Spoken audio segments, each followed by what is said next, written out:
Pessoal, acabei de fazer aqui um simulado, né? Costumo fazer isso de vez em quando, tô sem estudar, mas tentando me manter familiarizado aí com as letras da lei e tal, né? Com a linguagem também, para não perder muito na hora de retornar, não ter tanta dificuldade. E uma questão me chamou muito a atenção, porque para mim e a maioria das pessoas que estudam ou que trabalham com isso vão dizer que é uma questão simples. Em tese, quem tem ali pelo menos, o terceiro semestre de direito não erraria. E me chamou a atenção justamente porque eu era um dos 40 e poucos por cento que acertou. É uma questão considerada média, porque esse site que eu uso é o Jurisway, ele coloca dificuldade na questão de acordo com os acertos e erros, certo? Estava na média, já estranhei, né? E quando olhei era 40 e poucos, 42, salvo engano, por cento de acertos. Para mim, uma questão muito, muito fácil. O que dizia ali? A questão perguntava se a sentença seria válida, certo? Tem uma questão, tem todo um probleminha que eu acho que não precisa citar. Mas ali você, para acertar, era se você consideraria uma sentença nula ou válida, tendo ela sido publicada sem data e sem local, certo? Gente, é assim, o que eu acho que muita gente errou? Que eles consideraram, na hora de responder, o objeto da sentença, o mérito, certo? Então, na questão tem um julgamento, né? E acho que muita gente errou na hora de colocar o mérito. Então, alguns concordaram, outros discordaram do mérito da sentença e em cima disso basearam sua resposta. Errado. Não precisa ter medo de sentença. A sentença, ela tem, na maioria dos casos, valor de cumprimento imediato. Por que na maioria dos casos? Porque em outros casos, a decisão está subordinada a uma outra questão, tá? Então, por exemplo, além disso, né? Além disso, a sentença ela tem direito a recurso. Ela não é, como é que fala? Um golpe fatal em cima do réu ou contra o autor da ação. Precisa prestar muita atenção nisso. Sentença, ela tem a publicação, certo? Só que na publicação precisa constar data. Então não é só ir no Diário Oficial, se fosse o caso, para que a sentença seja válida. Ela precisa cumprir certos critérios, que a petição inicial também precisa, que alguns recursos também precisam, né? Alguns não, todos os recursos e todas as petições iniciais também precisam cumprir. Então, qualificação do réu, endereço, quando possível, que mais? Enfim, destinação, né? Valor da causa em alguns casos.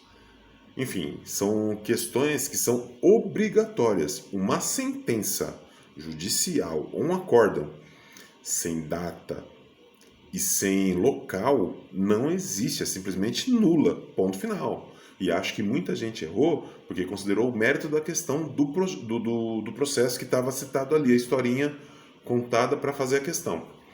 Então, assim, só para reforçar, se você é estudante de direito principalmente, né, ou um advogado em início de carreira, não tenha medo da sentença. E outra, observe a sentença do começo ao fim.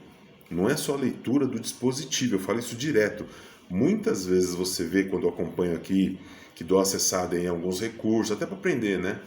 Ficar ali, me enturmar com o esquema todo, em tese, né? Ter assim, alimentar um pouco mais minha prática, né? Eu sempre falo, eu vejo claramente alguns erros ou algumas questões jurídicas ali que lá na frente da pau, né, o cara toma uma paulada do juiz em como é que fala? Na própria sentença, quando ele vai responder, né? Daquela dura, aquela comida de rabo. E você vê que é, assim, em tese, falta de atenção ou simplesmente não leu a sentença.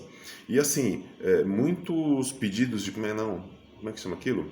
É um recurso. Caramba, hoje estou difícil mesmo, hein? Quando você questiona lá que o juiz deixou uma obscuridade, alguma coisa assim, não respondeu sobre questionamentos na sentença, você percebe, lendo a sentença, né? Você percebe que a maioria deles leu simplesmente o dispositivo. E aí sim, no dispositivo da sentença, o juiz às vezes esqueceu de citar aquilo. Mas lá no corpo da sentença, desde o começo, ele deixa claro que aquilo, para ser julgado, careceu de alguma prova, alguma coisa. Ele já deixou ali. Mas os advogados não costumam, os advogados em início de carreira, né, não costumam ler a sentença. E aí a palavra ler, nesse caso, não se refere apenas ao verbo. Significa você analisar a sentença, parte a parte, de acordo com aquilo que você já pediu no processo, analisando principalmente as provas que você cedeu, se ele se refere àquelas provas, se ele simplesmente ignorou, né? E muitos advogados assim, ao que parece, né? Não tem esse costume. Olha ali no dispositivo, vê ali a parte que interessa. Se tem uma parte que desinteressa a ele, ele vai lá, já entra com recurso, alegando que aquilo não foi falado e que está, como é que fala, faltando determinada alegação, e não é bem isso, né? Sentença nada mais é do que uma parte do processo, né? A transitada e julgado geralmente preocupa, né? Principalmente se você vai ter o prejuízo em relação a ela. Mesmo assim, às vezes é um prejuízo já sabido, sei lá, uma questão trabalhista que você não recolheu o fundo de garantia. Você não tem muito o que esperar, você vai ter que pagar, né? De repente, pagamento por fora, em que a pessoa, por você empresa pagar por fora, ela nem contribuía com o INSS nem com a Receita, dependendo do salário. Você vai ter que pagar, então não tem muito o que questionar. Agora, quando você, o próprio defensor ou a parte, faz alegações vazias, né? Não tem nenhum tipo de prova, né? Ainda assim, você vai ter direito a recurso. Você não precisa se preocupar de automático só por causa da sentença.